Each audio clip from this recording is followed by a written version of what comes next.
In terms of that stream developing and the ability to be able to use it by all kinds of people on the supply side and on the consumer side, standards have got to play a part in that. Matthew's already mentioned Canvas or UView as it's just become. I mean, where do you think we stand on that, Jonathan? I think actually the over-the-top market is well served by standardized technologies from a number of companies and from the existing internet world. So I actually don't think there's much need for the television standardization bodies to jump in there and try and redefine something that already exists. So I think there's plenty of technology out there that's appropriate. I mean, I would argue that there are a couple of areas in over-the-top where standardization is going to help. So the big hot thing in OTT delivery at the moment is adaptive streaming. And we've got at least 3 competing technologies for adaptive streaming. So if I'm a CE manufacturer and I want to put OTT directly into my TV set, which brand of adaptive streaming am I going to support? And then as we go back into the network, one thing we tend to forget about in terms of OTT delivery is that there is a big infrastructure investment that needs to be made, which is the CDNs that support OTT delivery. Those are big proprietary systems from the way in which they present themselves to the broadcasters. So broadcasters have an issue in terms of picking and moving between CDNs because the management interfaces, the ingestion interfaces are different. And that's an area where I don't think anyone is really realizing that the broadcast industry needs standards to be developing. It's at the management level of the CDNs. There are many different ways of doing adaptive streaming, and NDS have one, and actually the interface with the CDNs is actually something that you need to test. I think that's relatively simple to standardize and agree though, so I don't think that particular issue is a big issue to overcome, but at the moment it isn't standardized or there isn't any kind of agreed practice in that area. So talking about something like HBBTV as a methodology of integrating broadcast and internet is in a sense not the issue. It's more to do with these proprietary systems in terms of CDNs that will slow.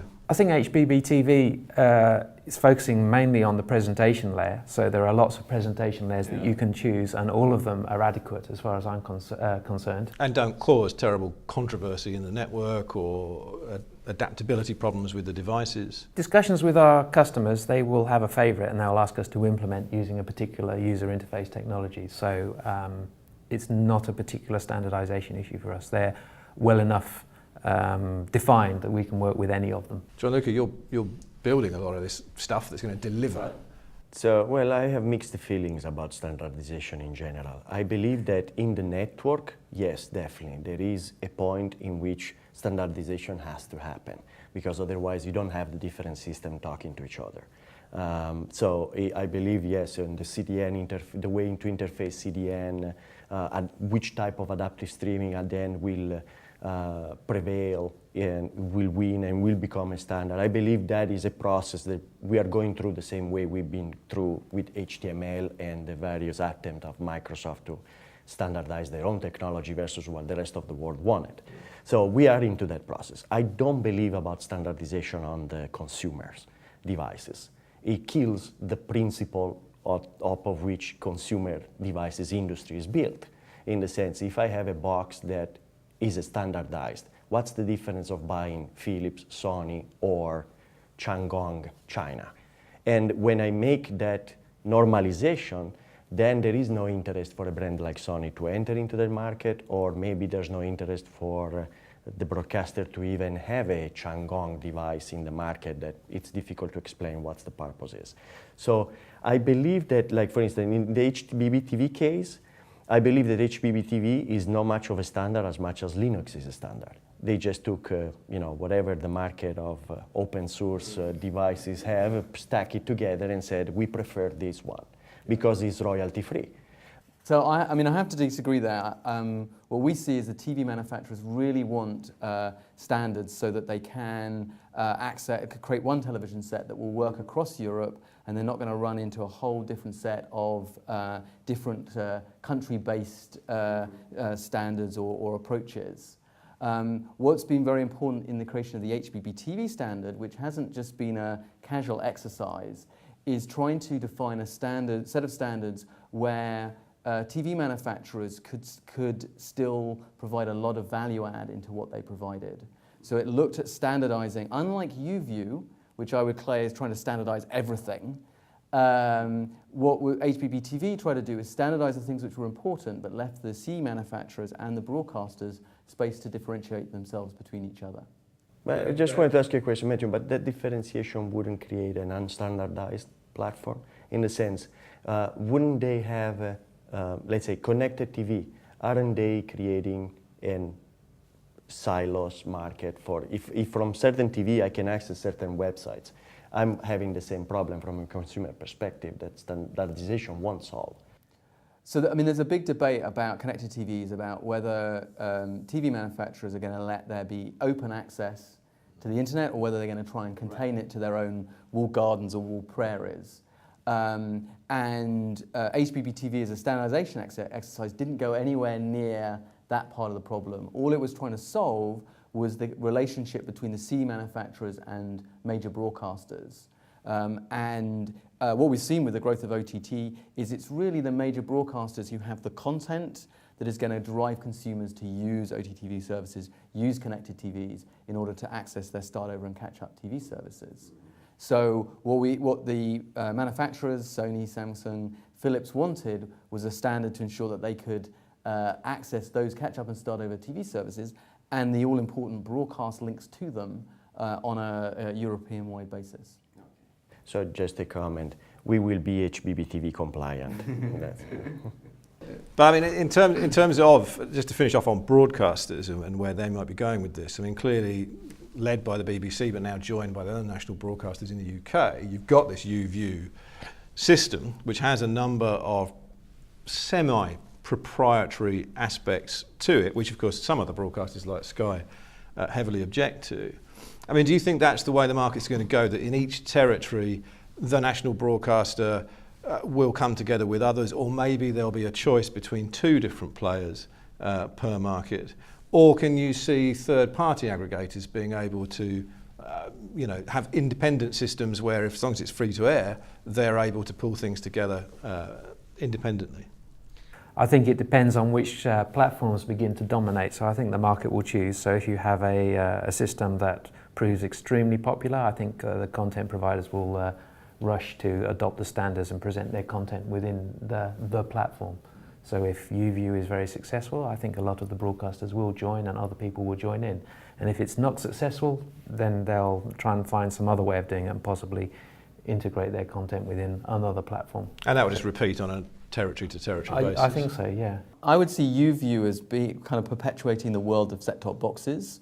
And it's really a set-top box proposition because it doesn't allow major manufacturers like Samsung and Sony to express their brand and value add into those services. So it's not really a TV model. And I would argue with TV and even over the top, ultimately there's no room for a set-top box. What we're going to see is direct connection into TVs, and then be it pay TV experiences or other experiences being delivered directly to the TV using either just technology in the TV set or using CAM-based technology. So I would say that the TV manufacturers actually have a very difficult job if that's their vision, because they'll have to produce, I don't know, say 10 million units for the European market, and it will be different every single country. So they won't be able to ship and forget it. They'll also have to have masses of engineers supporting proprietary implementations for every country and all the little tweaks. So I think we may find the appropriate standards will be set for things like video formats and metadata, and then the presentation layer will be different by every manufacturer. But I think completely standardizing so that TV manufacturer can make a European set is unlikely to happen, and it's not an issue for NDS because we tend to support our platform operators, but for a CE manufacturer it's going to be a big issue, and so they won't be able to take this ship and forget the TV. They'll have to employ lots of people to do that. So I think for that reason it's going to be difficult for them.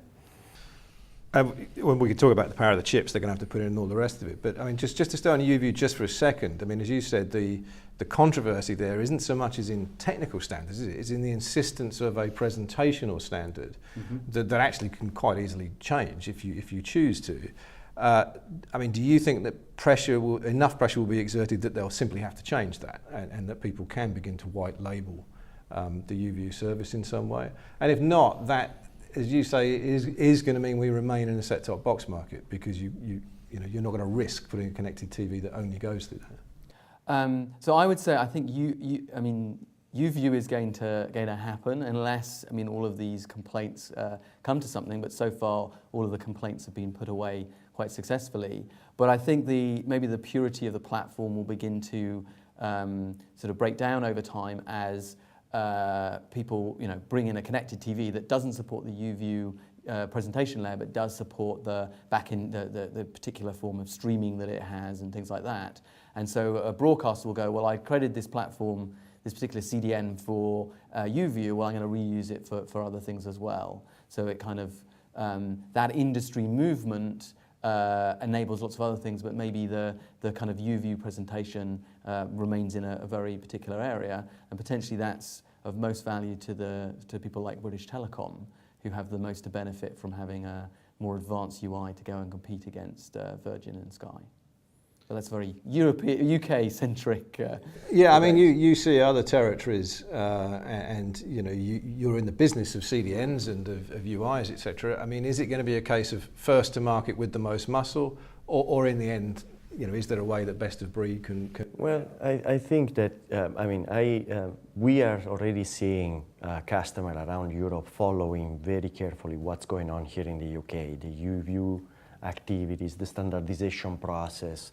I think that is definitely a praise of the UK market to have the ability, probably because you have BBC, and to create this awareness around some activity that standardize all this. So we have people that is asking us, how much can we be close to that environment? Because of course standardization lower cost allows people to merge into a platform. But I think that the key problem, and here I just connect a little bit back with the conversation about the standardization.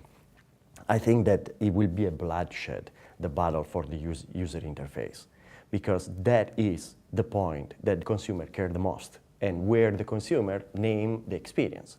In a sense, when I'm watching something on TV, I know the channel that is broadcasting me that content. It's true that I'm interested into House or Desperate Housewife or whatever, but knowing that that is on Sky, I'll go on Sky. Knowing that that is on Comcast, I'm going on Comcast. Then I forget about Comcast, but that is my way to get, the same way I go to PG&E in California to get electricity. It's my reference brand. That because the entire content experience is within one user interface, which is the Comcast, the Sky, or whatever it is. When we start introducing, alternative way to get content into the household, who will manage that user interface?